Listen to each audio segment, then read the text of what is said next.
Greetings. This disturbing story is about an initiation into an exclusive club. Let's get into it. The fancy dinner had just wrapped up, and the waiters were buzzing around quietly, collecting the last of the used dishes and cups from the tables. Meanwhile, the guests were engaged in light chit-chat. Henry was sitting there trying to catch bits and pieces of the conversation around him, but his mind was somewhere else entirely. He couldn't seem to settle on any one thing being said. He thought to himself, "This is it. I'm almost there. Before long, I'll be through this initiation, and I'll finally be part of the circle." The ballroom, decked out in all its fancy decor, was stunning, and even Henry, who usually saw these kinds of places regularly, felt a tingle of awe. It was remarkable, really, considering he grew up surrounded by luxury that most could only dream about. He had seen things and went places that most people wouldn't even imagine. His life had been filled with the best schools, the best colleges, and the most sought-after social connections that people outside his world whispered about with envy. For Henry, the ambitions of those everyday folks were just that, everyday. They were simple desires, things that didn't hold any allure for him. But even though he was surrounded by what many would consider the pinnacle of society, he still felt like he wasn't quite there. It was like being a climber clinging to the edge of a colossal mountain, completely focused on reaching the summit and not bothering to look down at the sea of ordinary folks below. Suddenly, his girlfriend Roxanne broke into the moment when a waiter delivered a colorful and elaborate cocktail to her. "Is that for me?" she squealed, her eyes lighting up at the sight of the drink. As Roxanne animatedly gushed over her flashy cocktail, Henry noticed something strange.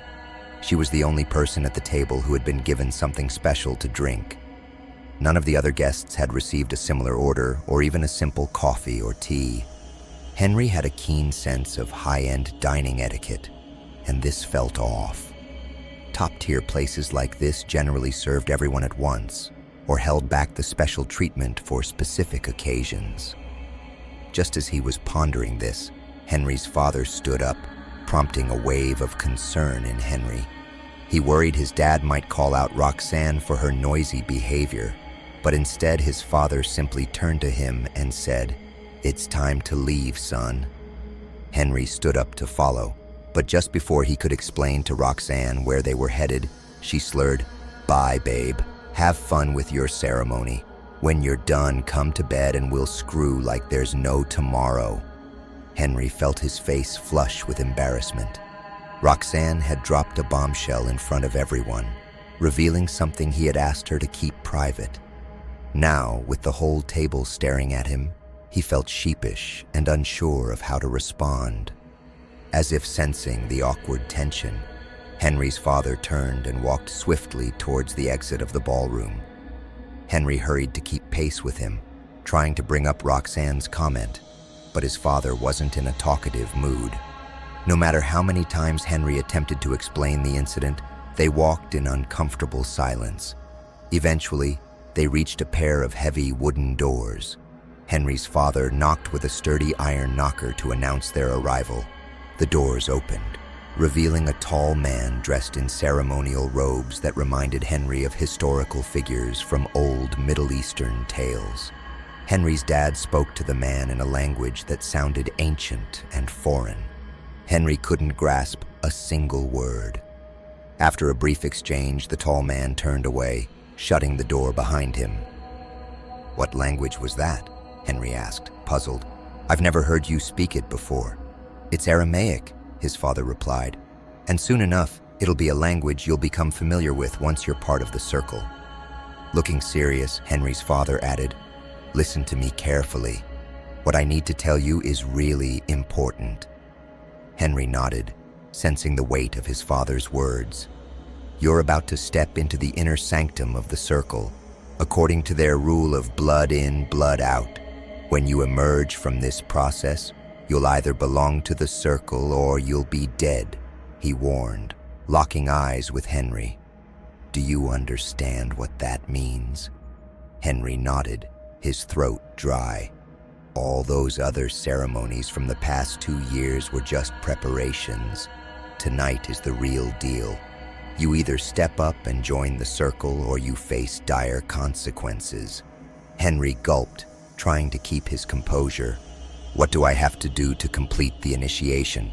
You'll need to commit to the circle with both your heart and your blood according to their ancient traditions, his father explained.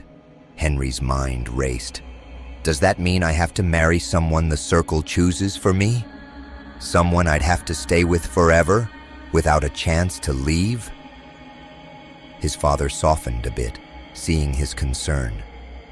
Listen, everything has its price in life. Are you asking because you have feelings for Roxanne?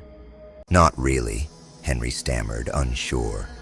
We're not in a serious relationship. I mean, I was planning to break up with her eventually.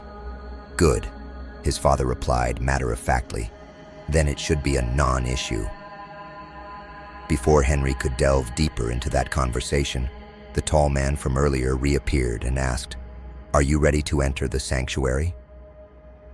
Without a moment of hesitation, Henry's father answered, "Yes." They both turned to Henry, waiting for him to respond. For a long moment, Henry pondered, then said with a wavering voice, "Yes, I do." They followed the man into a dimly lit room, with only a few torches flickering on the walls. It took Henry a moment to adjust to the darkness, but he could make out the silhouettes of people gathered around. They were led to the center, and as they did, the group came closer. Henry watched as his dad joined the individuals encircling him. Suddenly, he found himself standing alone in a marked spot, a star painted onto the floor. As he stood there, Henry gazed at the faces surrounding him. To his surprise, they weren't just the middle-aged white men he had imagined. The circle was a mix of different backgrounds and ages. He spotted a tall, blonde man, and next to him was someone with distinct Indian features sporting a turban.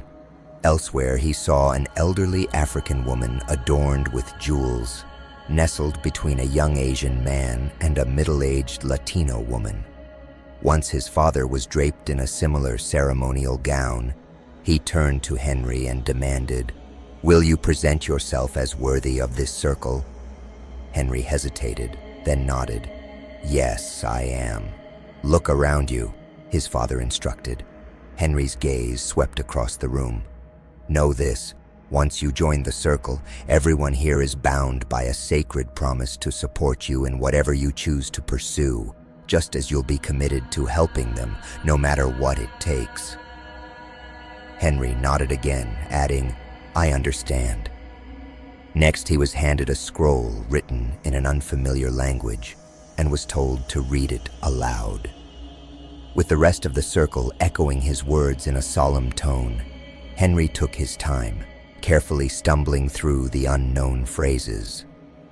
After reading, his father told him they were at the final stage of the ceremony. From the folds of his robe, he revealed a silver dagger and handed it to Henry. "You must now seal your commitment to the circle with your heart and blood, just as you promised with those words." A wave of confusion washed over Henry. He looked at the dagger and then around at the others, who all held up their own identical weapons. "All members of the circle have taken the same oath, and they have shed blood, just as you will now," his father insisted. As Henry stood there, he still felt unsure of what to do. His father stepped aside, pulling back a curtain to reveal an altar. Henry moved closer, and his heart dropped when he recognized who lay on the altar. Roxanne. She was unconscious, clutching the empty cocktail glass she had received earlier. His father leaned in and said softly, "It's time to fulfill your oath. It's time to make your offering of heart and blood." Henry's heart raced as he looked back and forth between his father and Roxanne. He froze for a moment, dagger poised in his hands, while her words echoed in his mind. "Like there's no tomorrow, like there's no tomorrow,"